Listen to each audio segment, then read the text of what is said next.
So understanding the law of external rotation is very easy, because what that states is when a joint is in flexion, we believe that this external rotation is the stable position. And so what we mean by that is actually very easy to show. Imagine if I were to take my fist and I would put it under my shirt, and through this I would want to then make the shirt as tight as I can around my fist. I will get to a certain point where it won't work anymore, and the only way I can actually increase this tightness is if I add some rotation into it, and then it becomes tighter. You can see my fist, you can see the material around my hand gets tighter. Now, the reason this is so important is because as our joints get this torque within them, it allows the joint to be more stabilized, and also the position of our position to be held better. Because if we always have the heat on inside our house and there's always a window cracked, a lot of that heat is going to escape. Well, within our body, that heat is stability and strength. So if we don't have this torque system working in our favor, then we are losing some of that heat or strength, if you will, within our system. And my personal belief is, one, obviously within athletes, this is very important because we need as much strength as possible, not only to get the job done, whatever they're doing, but to keep them injury-free. However, if you always have that window cracked in your house, your heat bill is going to go up, and eventually things are going to start breaking down because they're overworking, just like your body. So if we're always losing this torque, if you will, and we're losing a little bit of that strength, this will eventually lead to these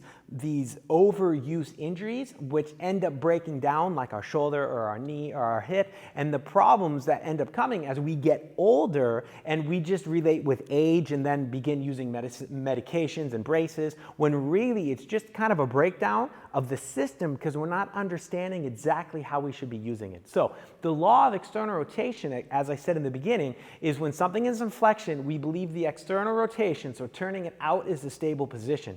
And something that's very interesting with this is if you've ever seen a movie, or if you've ever been in a fight, or you ever did any type of sport like martial arts or judo or whatever, you will realize that if you were to grab somebody by the collar, you always externally rotate out, and you don't really even think about it. So why, when we would grab somebody, would we automatically want to turn out like that and not, for example, stay straight or turn in? Well, obviously our nervous system, our body understands the way in which it works, and it wants the most stable position, so it understands the movement that needs to be done in order to hold as much strength as possible. Now, if you think about other things like doors, well, cars that don't have buttons anymore, everything you basically always turn outside when you're in this flexion position. So while that is very interesting for our arms, I think it's even more important to relate it to our hips, because as we go into a squat position, this is actually something we call closed chain, and what that means movement-wise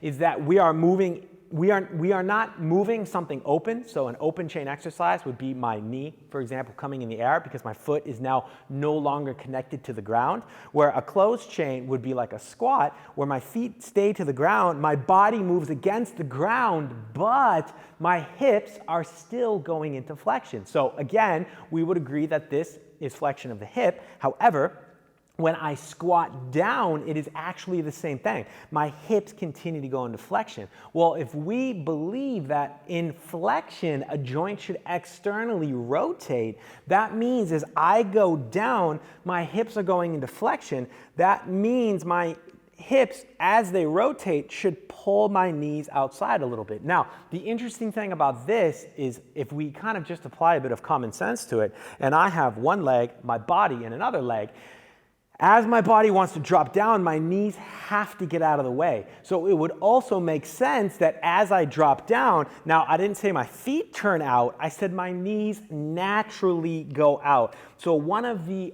coaching cues we have is shove your knees out. And this is terrible because it doesn't make any sense. So I should say one of the bad coaching cues we have, because we don't want to shove our knees out. However, we don't want to block them in this unnatural motion where they should track over the knee, as we are often told. We want to allow the body to move how it wants to naturally move. So if my hips go into flexion, and we believe the law of external rotation is the stable position, that means with my hips being about shoulder width apart, as I drop down, my knees will naturally want to drop out a little bit. Now, this is a very interesting position because if any of you have kids or have ever watched any kids play with something on the ground, investigate a toy, pet a dog, or even a Sherpa in the mountains, someone from a culture where they sit very often on the ground, you will always realize that their body drops in between their knees. This is because for them it's part of their culture to always sit. They have the mobility and the range of motion to do it,